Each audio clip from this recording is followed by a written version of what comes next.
From the British perspective, they just fought a near decade-long war against France all across the globe, and they are down bad financially. So they need something to replenish. They look at the colonists and they say, hey guys, you know how we just fought and won you all this land and you're now no longer threatened by the French?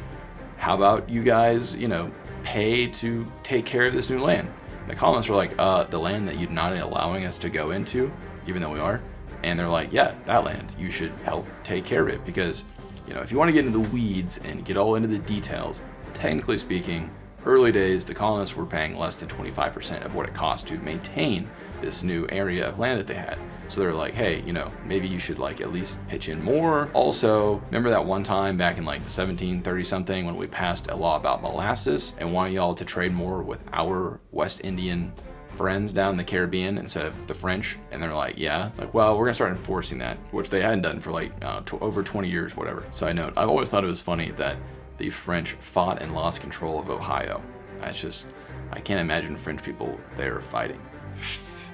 They can have it, Mal. But here's the sticky wicket. The parliamentary authorities did not ask tenderly and lovingly for money. They didn't even say please. They said, "Give me all your shillings." Okay, and obviously that's very off-putting, and nobody liked that. And as someone who cares about manners and respect for other people, this is where my sympathy for the British cause starts to wane. So if you want to get into the weeds like Alan Taylor in the book I'm reading, American Revolutions, you'll learn that the American colonists were paying effectively much less in taxes than the people back home in England, and maybe we weren't paying a lot of the duties that needed to have been paid. But they let us get away with that for so long, and then they just kind of changed their mind out of nothing. Oh yeah, start paying this now.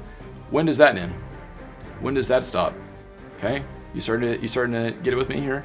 People are like, oh, you're just gonna do that and not even say please, thank you, how about a vote, how about a, oh yeah, let's talk about it. But the colonists feel like it's really being overstated what we've gained here, since you're not letting us go into this area, and we got to pay all these new taxes, except we can't use the spoils for what we just gained to help do so. So it felt a bit ridiculous to them, and on top of that, again, they didn't say please or thank you. So you can mark this moment. As soon as things are going well, the war is over, the French are gone, that's the moment where things start to really go sour. So in our next part, we're going to talk about the axe, the paper trail, and as well as the fomenting of revolutionary fever.